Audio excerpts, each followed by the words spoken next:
So, welcome to the deep dive. Sometimes you just see a headline, right? Maybe just one sentence flashing past. Mm. And it looks simple. But then you stop, you actually look closer, and you realize, wow, that tiny little piece of news, it's like a keyhole view into this huge, complex story. Oh, absolutely.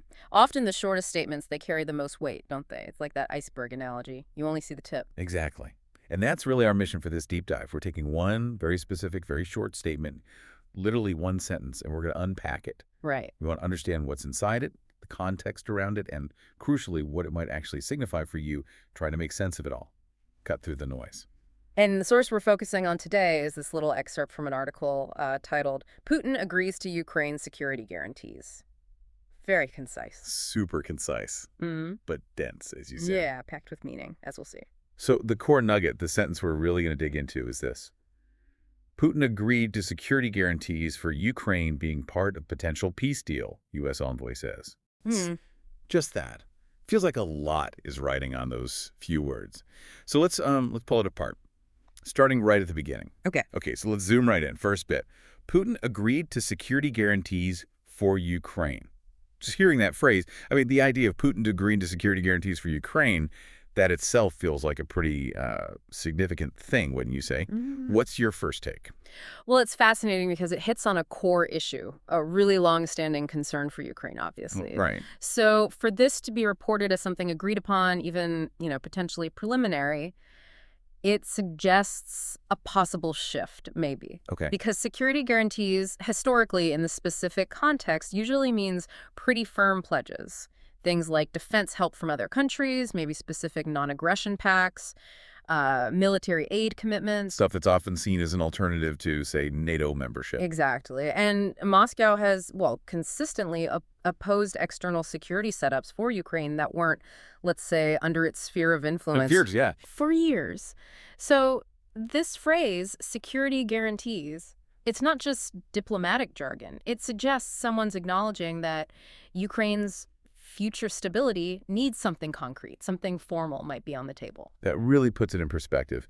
Okay, so we've got this idea of guarantees potentially agreed upon, but like you said, the report doesn't leave it there. No. It's explicitly linked, being part of potential peace deal. Yeah. That word, potential. And how much weight does that carry? How critical is that in understanding where things actually stand? Oh, it's absolutely crucial. If you're trying to see the bigger picture, that qualifier potential peace deal is everything. Why is that? Because it tells you we're talking about the process, not a final signed, sealed, delivered outcome. Right. It's not a done deal just because this one piece is mentioned. Not at all. It strongly implies talks are ongoing, probably difficult, likely a long road ahead. But importantly, it also signals that this specific item, these security guarantees, isn't just wishful thinking. It's apparently being actively considered as a real component for that larger future agreement. It's like one piece of a very complex puzzle that's still being put together. A roadmap, maybe, for what might be included down the line. Yeah, a possible item on a possible roadmap, still very much in flux. Okay, that makes sense. And then there's the final piece of this sentence. U.S. envoy says, this isn't just an anonymous report, it's attributed. Right. It's coming from a specific channel, a U.S. envoy. What does that attribution add for you? How does that change how we should maybe interpret this? Well, it immediately brings up questions about credibility, the source, the channel, right? Sure. A U.S. envoy in these situations, they aren't usually just anyone. They're often high-level people, maybe involved in some very sensitive discussions, perhaps even back channels. Okay. So when they say something, even if it's brief like this, it tends to signal a degree of, official confirmation, or at least that it's being taken very seriously by a major international player. So it gives it a weight. It gives it weight, yeah. Yeah. And it points to active diplomatic engagement from a third party, the U.S. in this case. It's like getting a glimpse into what a key mediator or facilitator might be hearing or seeing on the ground. It provides a specific viewpoint. Okay, so putting these layers back together. Yeah.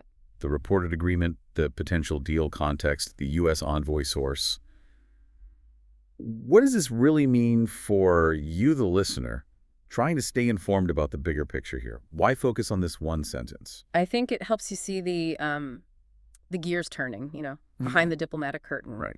This single statement pulled out gives you a really crucial insight into possible shifts, potential movement in the talks. Specifically on this point of security guarantees. Exactly. It flags a specific area of security guarantees for Ukraine that isn't just being vaguely discussed, but has reportedly reached some kind of agreement point, even if it's conditional on a larger deal, according to the source. A potential agreement, yeah. A potential agreement from a key player. It shows that even when things seem really stuck, really complex, specific, maybe foundational items are being put on the table and debated. So just to kind of wrap it up for you listening, what we've really tried to do is show how this one short, pretty dense sentence, let's say it again, Putin agreed to security guarantees for Ukraine being part of potential peace deal, U.S. envoy says, actually tells you quite a bit. It really does. It flags a reported agreement on a really critical issue. It places that squarely within the context of a potential future, much bigger deal. Crucially potential, yes. And it sources that info to a specific, significant diplomatic channel, giving it a certain kind of weight. It's a snapshot, definitely not the whole picture. No? But it's a snapshot that offers some really important detail about what a possible path forward might look like. Right. Which leads us to maybe a final thought for you to chew on. If this reported agreement on security guarantees is just one part of a potential peace deal, well, what other incredibly complex, probably very contentious issues would need to be hammered out? Yeah, what else has to be on that table? What other huge pieces need to fall into place for this whole thing to move from just being potential to becoming something real, something concrete? Lots to think about there. Keep exploring.